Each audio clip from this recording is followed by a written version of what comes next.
igreja. Jesus, como te amamos. Jesus, te adoramos. Te entronizamos nesse momento. Meus amados, quero compartilhar com vocês o livro de Lucas 5. Abra sua Bíblia no livro de Lucas 5. E a gente vai discorrer aqui de uma história de 4 amigos que ouviram falar de Jesus, de 4 amigos que amavam um outro amigo e levaram esse amigo até Jesus na impossibilidade desse amigo poder andar. Essas pessoas que ouviram falar do amor de Jesus, essas pessoas que ouviram dizer que Jesus realizava cura, realizava milagres, prodígios, encantado com esses fatos, eles foram ao encontro onde Jesus estava, onde Jesus estava pregando, anunciando a palavra, ensinando, e havia ali uma multidão, uma aglomeração de gente, muita gente queria saber que Jesus era esse, e eles tentaram adentrar e não conseguiram. Eles procuraram um caminho, não tinha caminho, procuravam passagem, ninguém dava passagem. Todo mundo queria estar próximo ao mestre, queria ouvir de pertinho. Não tinha assim aparelho de som como esse, né, para levar a voz para mais longe. Então ali o pessoal se aglomerava de fato, ansiando ouvir de Jesus, ansiando aprender. Outros até no intuito também de testá-lo, mas ali também se fazia presente. Mas 4 pessoas que ouviram falar do amor de Jesus estavam lá firmes, fiéis, porque sabia que Jesus poderia mudar o quadro do seu amigo que estava paralítico. Então, a partir do verso 20, já que narrei um pouco da história para você, Lucas 5, versículo 20 em diante, vai dizer o seguinte: observando a fé daqueles homens, que aqueles homens demonstraram, Jesus declarou ao paralítico: os teus pecados estão perdoados. Meus amados, no momento em que Jesus diz que os teus pecados estão perdoados, inicia-se uma crise, e é sobre isso que a gente quer falar nessa noite. Crise no caminho, crise na caminhada. As crises são recorrentes desde a menor idade. As crianças já estão em crise não é porque gosta de uma coisa, daqui a pouquinho gosta de outra, o gosto muda e assim vai. Eu quero esse brinquedo, daqui a pouquinho não tem prazer nenhum mais naquele brinquedo. Então, há crise na infância, há crise na adolescência, né? Quando o rapaz dá o primeiro toco e fica chateado, a menina não é correspondida e é aquele choro, aquela drama de adolescente, né? Então, há diversas crises na adolescência. Eu não vou aqui narrar todas elas, só quero pegar alguns exemplos para a gente poder ver mais de perto isso. Na idade jovem também há suas crises, não é isso? Suas indecisões, que profissão seguir, o que eu faço para ganhar um dinheiro, para ter um sustento. Quando você casa, vem crise no casamento. Então a gente vive numa maratona, parece uma série, eu costumo dizer isso, né? Acaba uma crise e entra em outra. E quando Jesus declara naquele ambiente lá, honrando a fé daqueles homens, que os pecados do paralítico foram perdoados, se instala uma crise. Vamos acompanhar elas? Diante disso, os escribas e os fariseus começaram a cogitar: quem é este que profema blasfemas? Quem tem poder para perdoar pecados, senão o Senhor Deus? Jesus, entretanto, tendo pleno discernimento do que estavam pensando, questionou-lhes: que censurais em vossos corações? Que é mais fácil declarar: os teus pecados estão perdoados, ou levanta-te e anda? Todavia, para que certifiqueis de que o Filho do Homem tem na terra autoridade para perdoar pecado, dirigiu-se ao paralítico e declarou: eu te ordeno, levanta-te, pega a tua maca e vai para a tua casa. Então, naquele mesmo instante, o homem se levantou diante de todos os presentes, pegou a maca em que estivera prostrado e correu para casa, louvando e bendizendo a Deus. Amém? Meus amados, a crise aqui dos fariseus, dos escribas, era a seguinte: quem é esse homem que profere blasfemas? Porque perdoar pecado, não é para homem. Isso é um atributo de Deus. Somente Deus tem poder para perdoar pecado. Então ali já gera uma crise, até natural. O Messias anunciado chegou, mas eles ainda não têm como Messias. O Filho de Deus prometido chega à terra, está ali em carne e osso, ensinando, abençoando, curando, alimentando. E ele se dirige a um homem e fala: os teus pecados estão perdoados, mas ali gera uma crise de imediato. E toda vez que há uma crise, há oportunidade. Eu queria que você repetisse para que ficasse fixado no seu coração: toda vez que há uma crise, há oportunidade. Repita comigo: toda vez que há uma crise, toda vez que há crise, há oportunidade. Grave isso. A crise é instalada e Jesus vem dissipar essa crise. Jesus, entendendo o que no coração eles pensavam, o que eles cochichavam entre eles, falou o seguinte: por que a razoagem no seu coração? Por quê? O que é mais fácil dizer a esse homem: perdoados estão os teus pecados, ou levanta, toma tua maca e anda?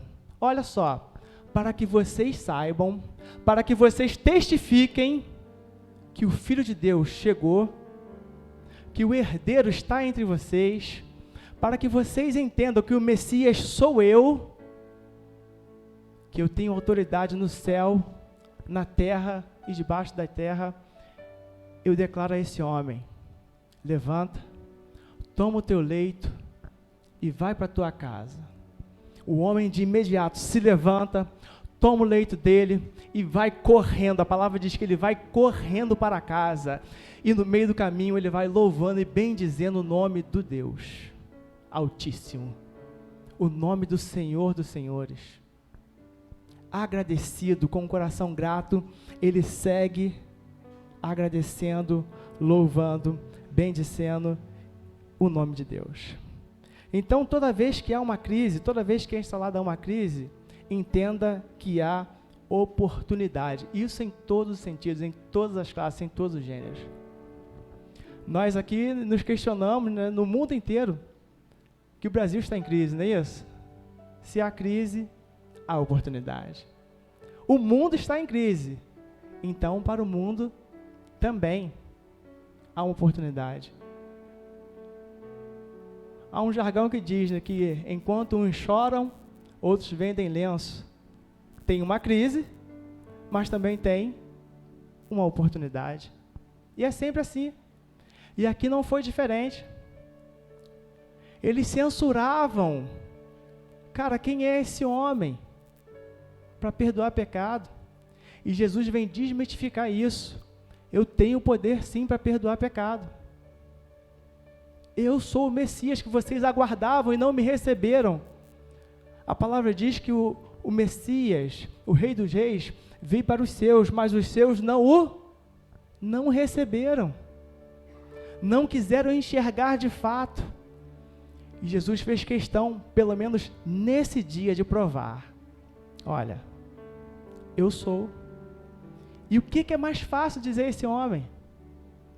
Perdoados estão os teus pecados? De repente, qualquer um, da boca para fora, poderia até dizer: olha só, perdoados estão os teus pecados, tá? Pode ir para casa, se adianta lá. O mesmo pessoal que trouxe você aí, que desceu por cima do telhado, porque não havia oportunidade, e ali é mais uma crise. 4 amigos entusiasmados, empolgados, chegam ali, trazendo o seu amigo, e não consegue passar, a multidão não deixa. Então, estrategicamente, eles vão até o telhado, descobrem uma parte, sobem com o paralítico, e você imagina aí o segundo grau de dificuldade, né? A segunda crise. A primeira é não conseguir entrar, a segunda é conseguir acessar carregando um homem na maca, mas com toda dificuldade, na insistência, eles conseguem subir e vai descendo o paralítico na sua maca até chegar no meio do salão aonde Jesus se encontrava. E Jesus honra a fé daqueles homens. Jesus honra a fé daqueles homens. Olha só, mediante o que vocês fizeram, perdoados estão os seus pecados. Se instala uma nova crise. Uma inconformidade. Não pode ser. É uma blasfêmia o que esse homem está falando. Mas Jesus faz questão de abençoar aquele homem honrando aquela fé. E ele se levanta, anda e segue viagem. Cristo, exercendo seu ministério, ele ensinava, curava, alimentava, honra a fé das pessoas. E tenho aqui uma segunda colocação. Eu fico me imaginando como devia ser prazeroso ser um discípulo de Jesus enquanto ele estava ali de corpo presente, de corpo físico, naquela época lá, andando, selecionando os seus, vem me seguir, vem caminhar comigo, vem ser meu discípulo. Olha, você não vai ser mais pescador de homens, você vai ser você não vai ser mais pescador de peixe, você vai ser pescador de homens. Vem comigo, e chama um, chama outro, forma o seu quadro de discípulos e começa a ensinar. Tinha instrução que era exclusiva ali para os 12. Tinha momento que era exclusivo para os 12. Vamos sentar, vamos comer junto, vamos conversar. E o mestre ensinava, tanto em atos, quanto em palavras. E na maioria das vezes, de uma forma que eu amo, que é por exemplo. Jesus ensinava e liderava por exemplos. Primeiro ele fazia, e depois faz. Tem de bom ânimo, vencer o mundo, porque eu venci. Não estejais ansiosos por coisa alguma, mas ele não estava ansioso por coisa alguma. Então, com propriedade, ele falava, não estejais ansiosos por coisa alguma. Isso dá aqui a totalidade, por coisa alguma. E como a gente precisa aprender a descansar no Senhor. Como a gente precisa aprender a se deleitar, esperar, ter paciência no Senhor. A gente olha hoje, né, crianças com 5, 7, 8, 9 anos, já ansiosas. Tudo tem que ser para agora. Eu me lembro que a Sara com 3 anos, gente, com 3 anos, ela me pediu para fazer alguma coisa, não sei se era o celular, alguma coisa. Eu falei, filha, peraí. Ela, não, papai, adora.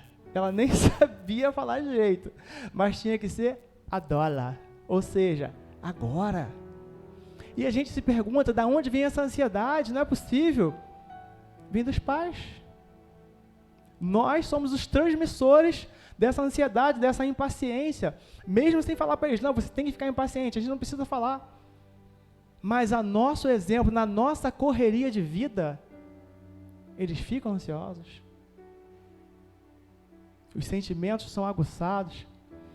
E eu, conversando com alguns amigos, eu tenho declarado, olha, eu sou uma pessoa que eu não vejo televisão. Eu considero televisão uma coisa muito tóxica. E pensando sobre isso, me veio ao coração, olha, da mesma forma que eu considero televisão uma coisa muito tóxica, nós, enquanto pais, infelizmente, somos muito tóxicos também. Tanto quem cuida demais, quanto quem deixa largado. Se eu cuido demais, eu estou pecando, eu estou fazendo um mal. E se eu cuido de menos, também estou pecando. Então, o importante é a gente ter equilíbrio, é a gente ter esse descanso nesse Senhor, e a gente passa isso também para os nossos filhos. Mas quando a gente está na nossa imperatividade, quando a gente está na nossa correria de vida, eu tenho que fazer, eu tenho que conseguir, eu tenho que construir, eu tenho que isso, eu tenho que aquilo, eles vão absorvendo também. E sem querer ser tóxico, infelizmente a gente se torna tóxico. Quando a gente cuida demais, ó, meu bebê, não faça isso, não faça aquilo, olha só, isso é isso. É cuidado, sim, mas quando está em excesso é ruim. Meu pai costumava dizer que água demais mata a planta, e é verdade. Então a gente precisa ter esse cuidado com a nossa medida. O que a gente está transferindo? O que a gente está ensinando? Porque toda vez que a gente faz, a gente ensina. Mesmo sem dizer que está ensinando. Os nossos exemplos, eles arrastam, eles convencem. E Jesus era uma pessoa que liderava por seus exemplos. E aí vem a parte boa e a parte ruim de ser um discípulo de Cristo, enquanto ele, como pessoa física ali, era muito bom porque o mestre estava ali para resolver tudo o que vinha. O barco começava a ficar turbulento, começava a se chacoalhar para lá e para cá, e eles naquela angústia: Senhor, nos acode porque vamos perecer. E Jesus vai lá e manda acalmar a tempestade, o vento, e fica tudo em bonança, fica brando, mas em seguida ele diz: homens de pequena fé, por que o seu coração está ansioso? Por que essa turbulência está dentro de você? Então imagine agora comigo o grau de dificuldade que era ser discípulo, porque imagino eu que em dados momentos, nesses 3 anos e meio de caminhada, quando de repente chegava um endemoniado, Jesus falava: ei Pedrão, resolve lá. E aí Pedro: eu, Senhor. Em dados momentos, quando se falava a uma multidão, e os discípulos preocupados com o avançar da hora, os discípulos dizem: Senhor, a gente precisa despedir a multidão, a hora está se avançando, o pessoal precisa comer. E Jesus pergunta: por que vocês mesmos não dão de comer? Soa como ironia, não soa? Senhor, quanto de dinheiro a gente ia precisar para alimentar essa multidão? Muita coisa. Mas o mestre fez questão de ensinar que não se tratava de dinheiro, se tratava da fé. E ali ele multiplica o pão, multiplica o peixe, ele faz, mas em seguida, ele também ensina: vocês também têm que fazer. Então agora eu, como discípulo de Cristo, observando tudo que o mestre vem fazendo, eu fico pensando: rapaz, que patamar é esse? Olha, é uma bênção estar caminhando com Jesus, mas também, rapaz, é um negócio que, preocupa. Como é que a gente vai dar conta do ministério de Cristo? E ele começa a anunciar que vai partir. Ele começa a anunciar que vai deixar de corpo físico, mas orienta que o Espírito Santo estaria com eles. O Consolador vai continuar com vocês, vai permanecer em vocês, vai morar em vocês, então não estejam ansiosos, não fiquem preocupados. Eu fico imaginando a mesma preocupação que tinha Eliseu, discípulo de Elias. Na caminhada, ali é dito, uma profecia que Elias iria subir no redemoinho, e Eliseu mais do que nunca fica vidrado ali em Elias. Aonde Elias ia, Eliseu ia atrás. Olha, eu tenho que ir a outra cidade, fica aqui, que Deus me mandou para lá. Não, olha só, tão certo como vive o Senhor, e você vive, não te deixarei sozinho, irei contigo. Olha só, fica aqui que eu tenho que ir depois do Jordão, tão certo como vive Jeová, tão certo como vive Yahvé, não te deixarei só. E ele fica ali, vidrado, aonde Elias ia, Eliseu estava junto. E por fim, Elias pergunta: olha só, o que você quer? Você sabe que estou para partir, o que você deseja? Pede, a hora é essa. Olha só, vou te fazer um pedido. Eu quero porção dobrada sobre o Espírito que vive sobre você. Ele: meu filho, coisa difícil tu me pedistes, hein? Rapaz, você não está mole não, mas faz o seguinte: se tu me veres partir, tu terás porção dobrada do meu Espírito. Ele está certo. E ali a tensão é redobrada. E ali os olhos de Eliseu estão vidrados em Elias. Chega o momento dele partir. Ele sobe. E ele está assim, ó. Até onde os olhos dele dá para acompanhar. Está acompanhando. Daqui a pouquinho sumiu. Ele toma a capa. E em seguida, saindo dali, ele, olha só, agora eu vou fazer prova do Deus que Elias servia. Agora eu vou fazer prova. Aí ele toca a capa nas águas, no meio do Jordão. O Jordão se abre, ele passa em terra seca. E dali começa o ministério de Eliseu, porque ele não perdeu de vista, porque ele não se desviou do seu objetivo, porque entendendo o seu chamado, ele falou: Senhor, eu quero estar contigo. Aonde tu for, eu irei. Eu sou teu discípulo. Aonde tu for, eu irei. Mas me honra com porção dobrada. E ele é atendido.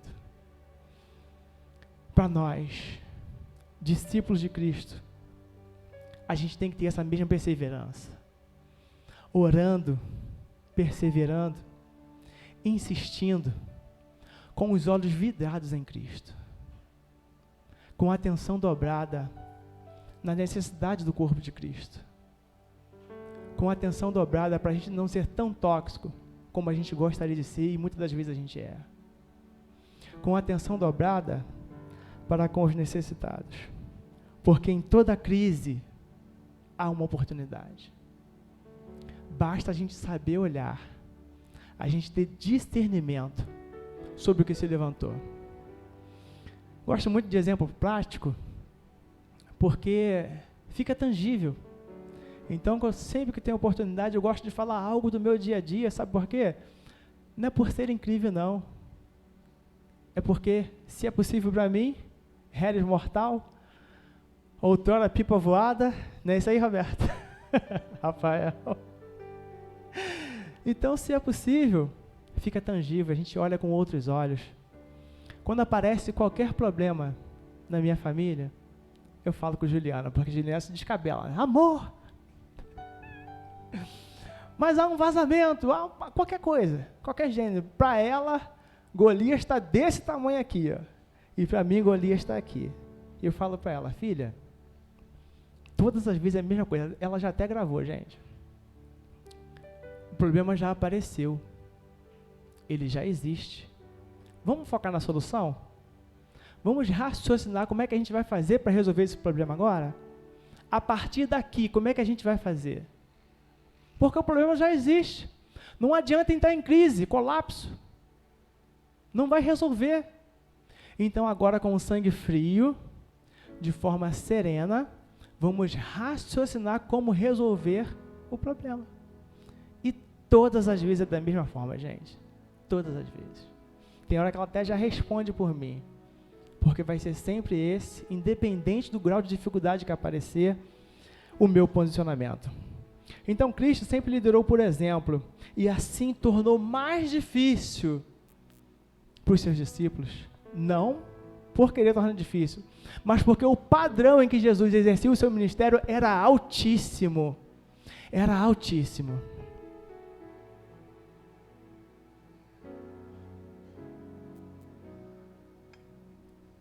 Então, mediante a esse padrão, chegou também a preocupação.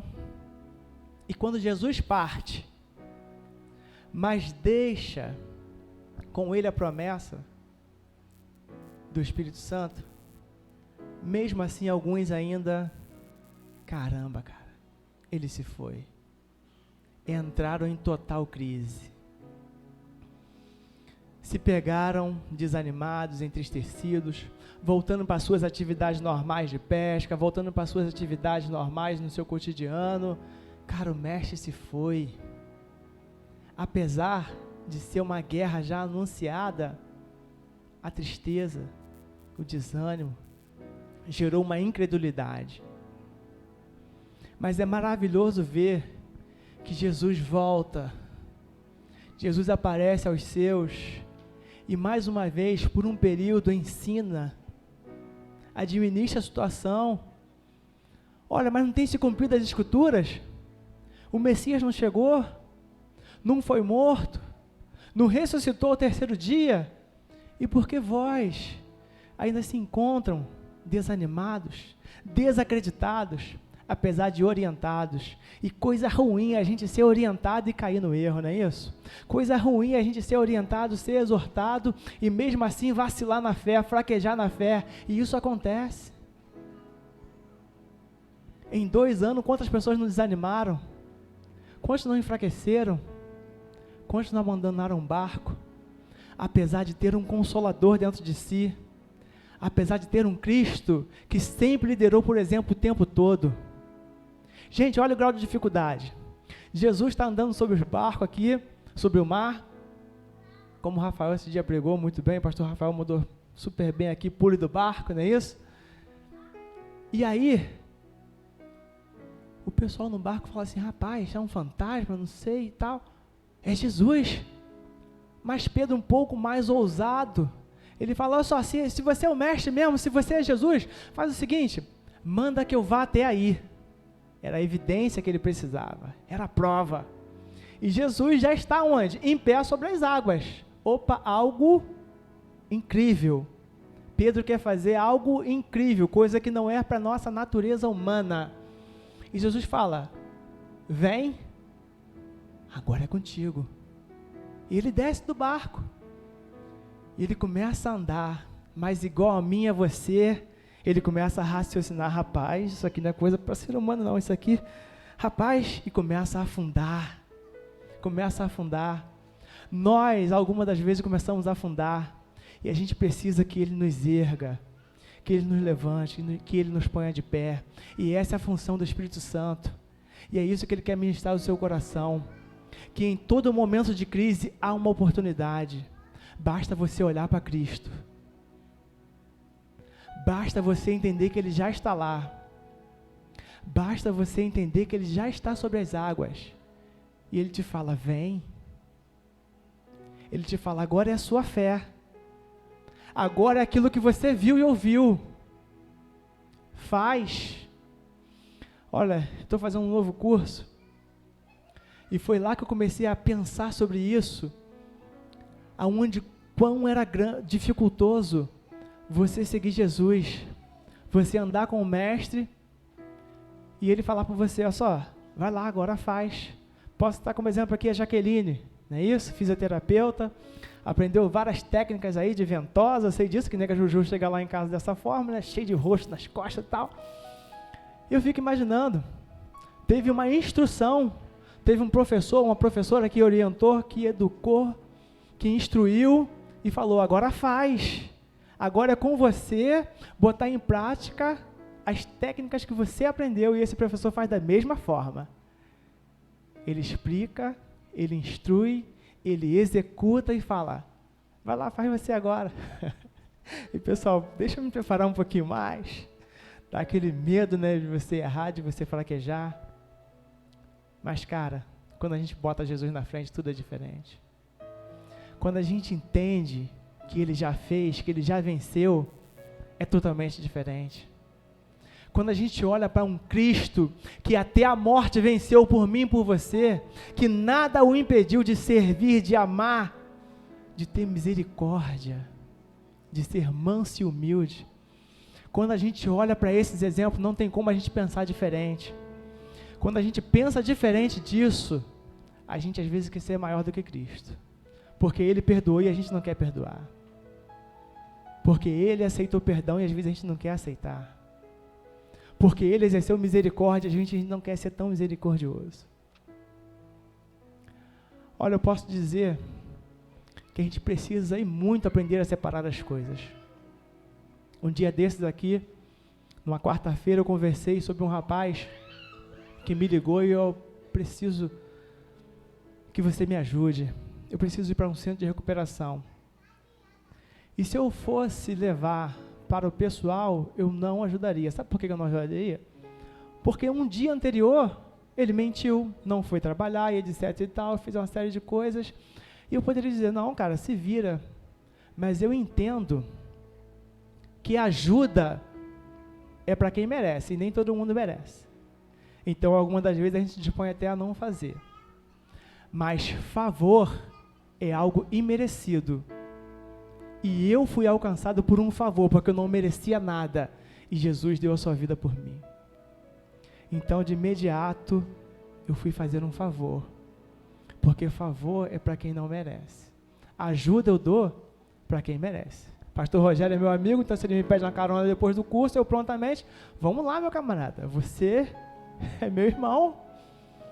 Rogério merece. Então, para ele eu concedo uma ajuda. Mas favor é algo imerecido. Eu e você não merecíamos. E Jesus fez. Sem a gente merecer. Então, quando tiver de fazer um favor, não se negue. Abra o seu coração. Faça de coração. Porque nós fomos alcançados por favor imerecido. Amém? Toda vez que há crise, há oportunidade. Meus amados, pensando sobre fé, sobre o que seria fé, ou como eu poderia falar sobre ela aqui agora, eu fico imaginando uma noite chuvosa, chovendo muito, e aí eu chego em casa, estou no portão da garagem, e eu aperto um botão, o portão se abre, o carro passa, e eu não precisei descer na chuva, não me molhei. Olha que benção, não é isso? Isso é fé, não é? Apertar um botão, o portão se abrir e você passar. Isso é tecnologia.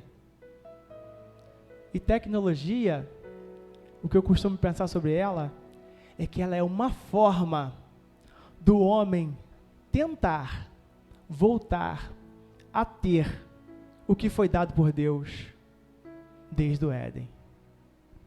A crise foi instalada desde o Éden. Quando o homem erra o alvo, quando o homem peca, desobedecendo a Deus, ele sente vergonha de si, ele sabe que Deus vai encontrá-lo no jardim, ele se esconde, ele está em crise. Foi a primeira crise humana. A primeira crise humana se instaurou desde o Éden. E ali receberam a justa punição, porque Deus é justo. E ele falou o seguinte, olha só, do suor do teu rosto comerás o teu pão. Falou a mulher, com dores dará a luz. E os tirou. Não vou nem falar de todo o percurso. E os tirou do jardim do Éden. Ali foi instaurada a primeira crise. Mas ali também chegou a primeira oportunidade. Porque Deus assegurou que viria um homem que esmagaria a cabeça da serpente, que venceria a morte por mim e por você, que religaríamos eu e você a Deus. Então também foi instaurada a oportunidade. Pensando sobre fé, sobre esse Cristo que até a morte venceu para abençoar a mim e a você, eu fico imaginando sobre esse portão se abre, isso é tecnologia, é uma tentativa do homem de querer voltar a ter aquilo que também foi lançado no jardim do Éden, antes da queda, aonde Deus falou o seguinte, tudo que eu fiz é bom, o homem é o quê? Muito bom, não é isso? O homem é? Quero ver, igreja, o homem é muito bom. Mas tem uma coisa específica que ele deu ao homem. Olha só. Dominai. Ele disse ao homem, dominai sobre as aves, dominai sobre os répteis, dominai sobre os peixes, dominai sobre tudo. Dominai. E dominar é dominar. Hoje, com um botão, eu dou o comando para o portão e ele se abre. Mas eu fico me imaginando o homem fazendo isso com a força do pensamento. Olha que delícia, né? Que maravilha. Então, tudo que é tecnologia hoje, da gente falar e um comando ser obedecido através, de programas, de uma série de fatores que possibilitam acontecer, são tentativas do homem de resgatar aquilo que foi perdido, que é o domínio. Meus irmãos, e frustração para nós é quando a gente não alcança aquilo em que a gente já teve um dia. Quando a gente não consegue alcançar aquilo em que nós perdemos. Mas eu queria deixar para você nessa noite, e que ficasse fixado no seu coração, que toda vez que há crise, há oportunidade.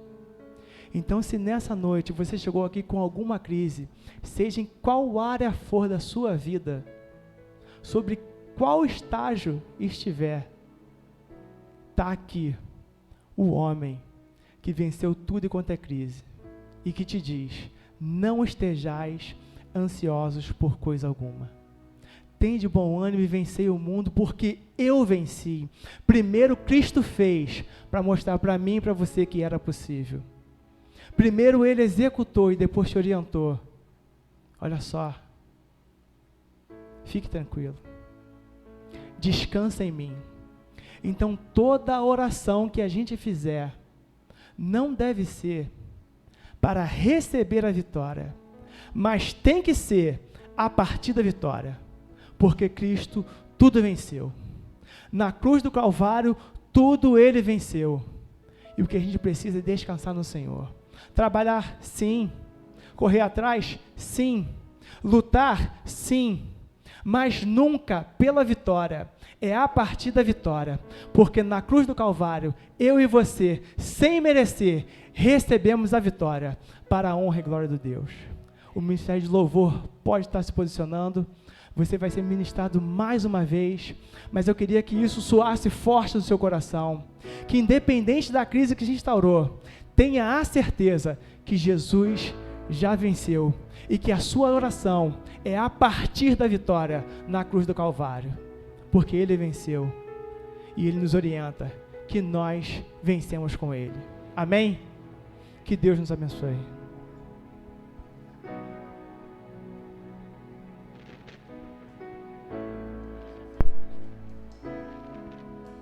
Vamos colocar de pé.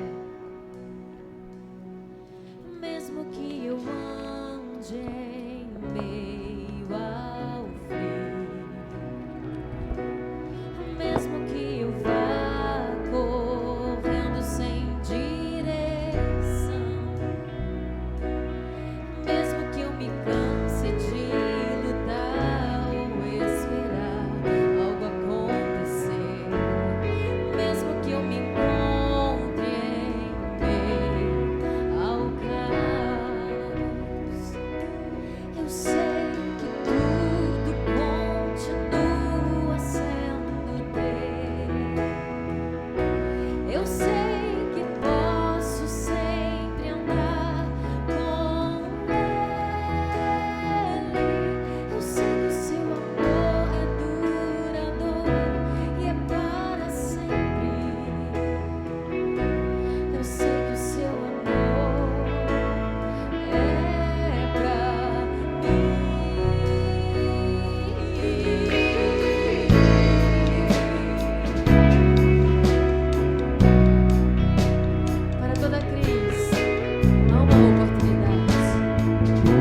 sei para onde eu devo ir.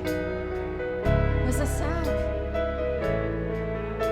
Então sai do seu lugar e mostre que você sabe para onde você deve ir. Permaneça, porque Ele permanece por você. Oh, tudo que há tem tudo a ver, tem tudo a ver com Ele. Com Ele eu sei pra onde eu devo ir, tem tudo a ver com Ele. A força dele, seu amor por mim, mesmo se eu me abandonar, o teu amor vai sustentar tudo que há em mim, tudo que há